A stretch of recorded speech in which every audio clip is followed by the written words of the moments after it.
네, 여러분 안녕하세요. 목요일 저녁입니다. 오늘 날씨는 약간 흐렸는데 저는 오늘 컨디션이 꽤 좋았던 것 같아요. 오늘 제가 그 ESG 뉴스 브리핑을 또 새롭게 해드릴 건데 월요일부터 목요일까지 또 많은 뉴스가 나왔더라고요. 그 가운데 몇 가지를 제가 간추려서 여러분께 소개해드리겠습니다. 첫 번째 뉴스는요, 넥센타이어예요.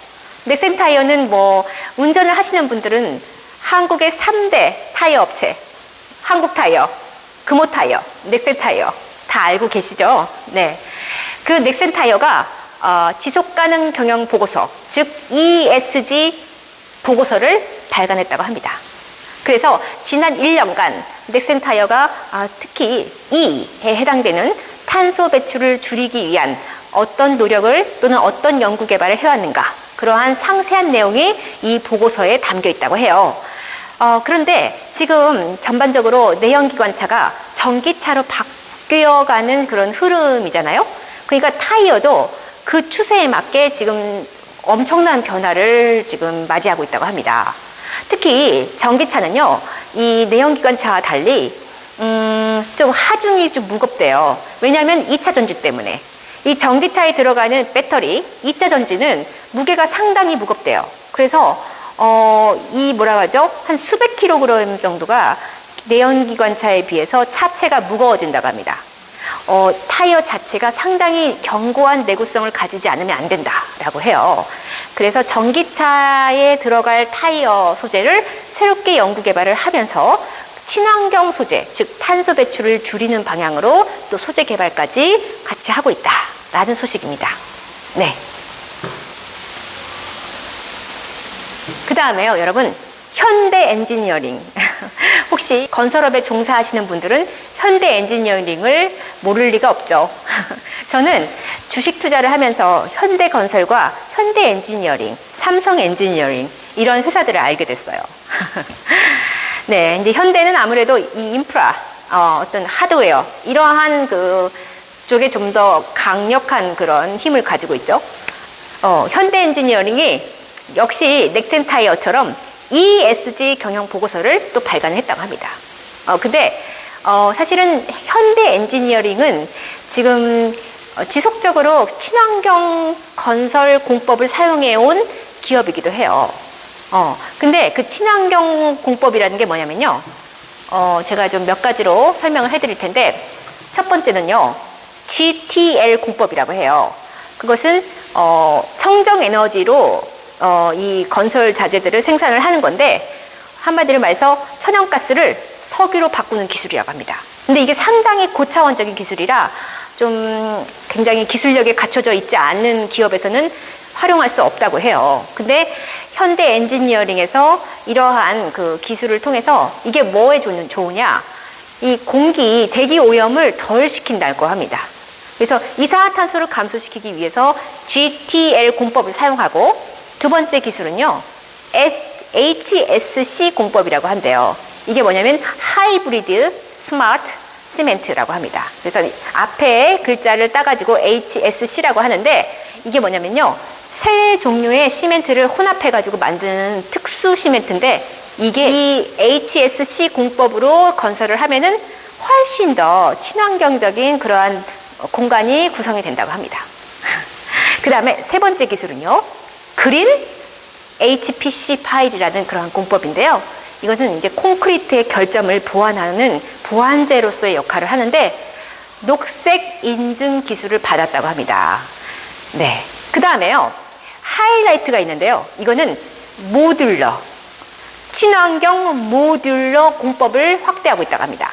이것이 2012년도부터 처음 실행이 됐는데, 그러니까 뭐냐면 건설 전반에 쓰이는 뭐랄까요, 뭐가 있을까요? 뭐 뼈대부터 시작해가지고요, 건물의 뼈대 또는 뭐 마장, 외장 마감, 또 뭐가 있을까요? 내부 바닥, 뭐 주방 가구까지요. 모두 이미 공장에서 그게 다 완성이 돼가지고 이거를 그냥 건설 현장으로 옮기기만 하면 되는 거예요. 운송해가지고 그거를 이제 현장에서 짜 맞추기만 하면 되는 겁니다. 이거를 모듈러 공법이라고 한다고 해요. 그러니까 현장에서 직접 뭐 인부들이 이렇게 힘들게 공사 현장에서 이렇게 건설을 해서 이렇게 그 운용하는 기간이 훨씬 더 짧아지겠죠. 네. 그 다음에요. 롯데렌탈 얘기를 좀 해드릴게요. 롯데렌탈은 여러분 우리가 뭐 제주도를 가거나 부산을 가거나 뭐 아직 저희가 살고 있는 지역으로부터 또 멀리 떨어진 곳에 여행을 할 때는 렌터 그 지역에 가서 렌트를 하죠. 예. 근데 그 렌터카의 대표적인 업체예요. 근데 롯데렌탈에서 ESG 위원회를 신설했다고 합니다. 그러니까 이제 롯데그룹 차원에서 각 자회사들한테 다 야 빨리 ESG 위원회 설치해서 ESG 경영을 하는 방향으로 나아가야 해 하고 이제 회사 방침이 내려진 거예요. 근데 이 롯데렌탈은 어떤 캠페인까지 하고 있느냐 하면은 전기차를 장기 렌트하는 그러한 캠페인도 벌이고 있다고 해요. 그래서 올 8월에 벌써 1만 2천 대 가량의 그 전기차 장기 렌트 계약을 따냈다고 합니다. 예. 저도 사실은 좀 10월 달에 또 유럽 시장에 기아차 EV6가 출시가 된다고 해요. 아직 제가 이제 주변에서는 그 현대 아이오닉 5 전기차가 돌아다니는 거는 많이 봤는데 기아 EV6는 본 적이 없어요. 아직까지. 그래서 사실 저는 현대도 좋고 그런데 기아 EV6가 굉장히 기대가 되거든요. 그걸 한번 타보고 싶습니다. 제 차가 한 10년 정도 된 차여가지고요. 이제는 바꿀 때가 됐어요. 그래서 만약에 바꾼다면은 현대 아이오닉 5나 기아 EV6 이 둘 중에 하나를 바꾸고 싶은데 뭐랄까 그 주행 거리로서는 이 기아 EV6가 조금 더 길게 간다고 하더라고요. 예, 그래서 한번 좀 지켜보고자 합니다. 그래서 전기차 소식은 항상 저는 귀를 쫑긋하고 듣고 있습니다. 네. 그 다음에요.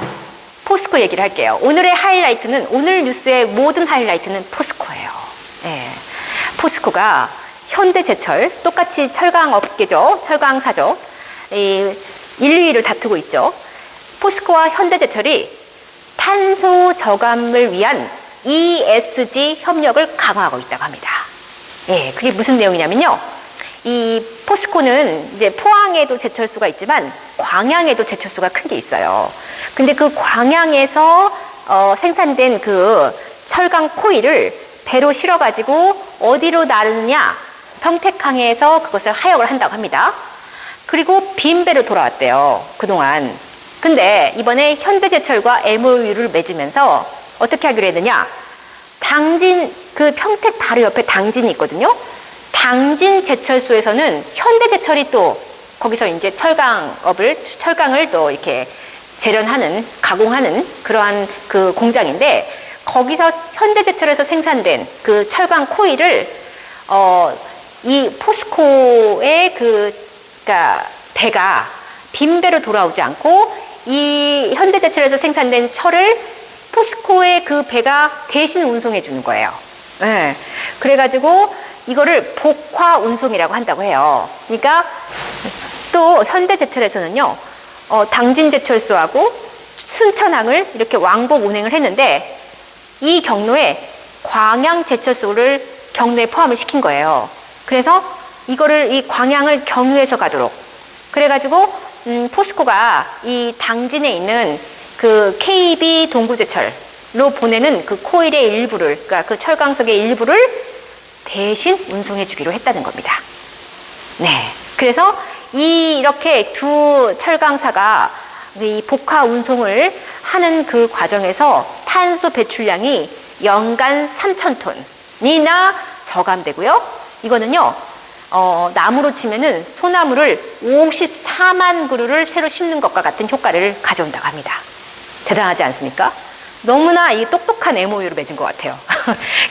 게다가 물류비가 또 저감이 돼가지고 전략돼가지고 한 최대 6%까지 물류비를 감축시켜서 뭐가 올라가겠습니까? 매출과 영업이익이 올라가겠죠. 네. 그래서 이 포스코 주주들과 현대제철 주주들한테는 희소식이 아닌가. 근데 저는요, 포스코나 이 현대제철 주식을 가지고 있지 않고 KB 동부제철의 주식을 가지고 있어요. 근데 지금 좀 주가가 너무 곤두박질 쳐가지고 좀 속상한 주식 중에 하나입니다. 언젠가는 오르겠죠? 네. 그 다음에요. 포스코가, 오늘은 제가 하이라이트가 포스코라고 했죠? 포스코가 조만간 10월 6일부터, 잠깐만요. 10월 6일부터 8일까지라고 제가 본 것 같아요. 네. 10월 6일부터 8일까지, 그린 철강 국제 포럼을 개최한다고 합니다. 와우. 웬일이에요. 언제는 그린 철강이라는 새로운 용어가 나왔어요. 이거는 이제 앞으로 탄소 중립의 시대로 나아가는 그 어떤 거대한 흐름에 이제 철강 업계도 따라가지 않을 수가 없다. 그러면 그동안 이제 석탄을 떼서, 석유를 떼서 용광로에서 이 철광석을 가공했던 그러한 시스템을 벗어나서 석유나 석탄 베이스가 아닌 어떤 이런 수소 연료로 철강을 생산하자. 그래서 이 그린 철강 국제 포럼의 이 대주제가 뭔지 아세요? 수소로 철강 생산 시대를 열자. 이게 주요 모티브라고 합니다. 그래서 이런 주제를 가지고 전 세계 철강사들을 다 초청했대요. 야, 일단 모여봐. 야, 우리 이제 탄소 중립 시대로 가는데 우리 더 이상 이제 석탄 떼서 용광로에서 이거 녹여가지고는 안 돼. 어떻게 하면 우리가 수소 연료로 해가지고 제철을 할 수 있을까? 재련을 할 수 있을까? 그러한 기술 개발을 우리 같이 한번 해보자. 기술 너희 개발한 거 있으면 좀 가져와봐. 우리 좀 같이 협업해가지고 서로 좀 우수한 기술이 있으면은 같이 좀 협업하자. 기술 개발하는 데 있어서. 그리고 각국마다 탄소 정책이 다 있지 않느냐. 그러한 것도 좀 같이 공유를 해서 우리가 서로 이제 수출을 할 때 어떤 점을 좀 고려해야 하는지 이것도 같이 고민해 보자. 이러한 좀 이렇게 정보 공유, 기술 개발 공유, 또 협업 이런 것들을 추진할 수 있는 그러한 포럼의 자리를 마련한다고 합니다. 이것도 너무나 멋진 정말 이벤트인 것 같아요. 제가 철강업계에 있으면은 저는 반드시 여길 갑니다. 포스코가 단연 하이라이트라고 얘기는 했지만 또 하나의 또 하이라이트가 있어요. 약간 좀 오늘은 좀 더 이 인프라 쪽에 강한 그러한 회사들을 중심으로 얘기를 했는데 이 회사는요 먹거리 회사예요. 여러분 이디야 커피 아세요? 중저가 브랜드 이디야. 조금만 우리 집 근처에 내려가면은 이디야가 있죠. 이 이디야가요 9월 29일 날 3,500호점을 돌파했다고 합니다. 이 3,500호점은 이 가맹점이죠. 3,500회차 가맹점이 고양시에 개점을 한 거예요. 오픈한 거예요. 웬일이에요. 정말 대단하지 않습니까? 사실은 우리가 스타벅스, 투썸 플레이스, 또 뭐가 있나요? 또 카페베네, 다양한 또 엔젤리너스, 다양한 그러한 프랜차이즈 커피 전문점이 있잖아요. 근데 이 이디야는 그들보다 좀 늦게 시작을 했거든요. 그러니까 알아보니까 2002년도에 시작을 했더라고요. 올해로써 20년이 된다고 합니다. 네, 근데 그 20년 만에 전국에 3,500개의 가맹점을 만든 거예요. 대단한 것 같습니다. 이 회장이요, 문창기 회장이라고 해요. 근데 이분이 이 코로나19 시국에 굉장히 서로 얼마나 어려웠습니까? 자영업자들이 특히. 그래서 이 가맹점 점주들하고 상생을 하는 그러한 정책을 사용해서 그 점주들이 이 본사에 줘야 하는 로얄티가 있어요. 그 로얄티를 업계 최저로 낮춰가지고 정말 이 코로나19 이 시국에 우리가 상생을 해서 서로 힘드니까 이 어려움을 잘 극복하자라고 해서 그러한 상생을 위한 그런 가맹점들을 위한 정책을 핀 결과 어마어마한 가맹점들이 늘어난 거예요.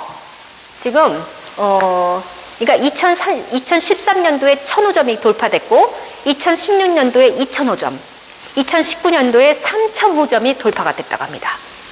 대단한 것 같아요. 그러니까 뭐라고 하죠? 이 코로나19 전국에도 500호점이 더 늘어난 거죠. 어떻게 이럴 수가 있죠? 그러니까 여기는 이 철학이 있는 거예요. 경영 철학이. 이게 뭐냐면은 이디야 커피는요. 상생. 우리는 가맹점과 이 본사는 가맹점과 반드시 상생해서 간다. 그게 우리의 기업 철학이다. 그러니까 가맹점의 수익을 최우선으로 삼겠다. 그리고 우리는 로열티를 최저가로 받겠다. 이런 제도를 도입한 거예요. 너무나 슬기롭고, 뭐랄까, 상당히 뭔가 이렇게 같이 공동체 의식, 너도 살고 나도 살자. 이런 공동체 의식이 굉장히 강하다. 상생의 정신, 공동체 의식, 이런 그리고 특히, 그러니까 가맹점이 새로 오픈을 했으면 이제 그걸 홍보하고 또 마케팅도 해야 하지 않겠어요? 그러한 마케팅 비용까지도 본사에서 다 대줬다고 합니다. 게다가 그 가맹점주의 자녀들의 학자금까지도 지원을 했다고 해요. 얼마나 좋습니까? 그래서 이 이디야 커피는요, ESG 경영 중에 특히 S, 사회적 책임, 사회적 공헌, 특히 이 협력업체와의 상생, 이 부분에서 높은 점수를 받고 있다고 봐요.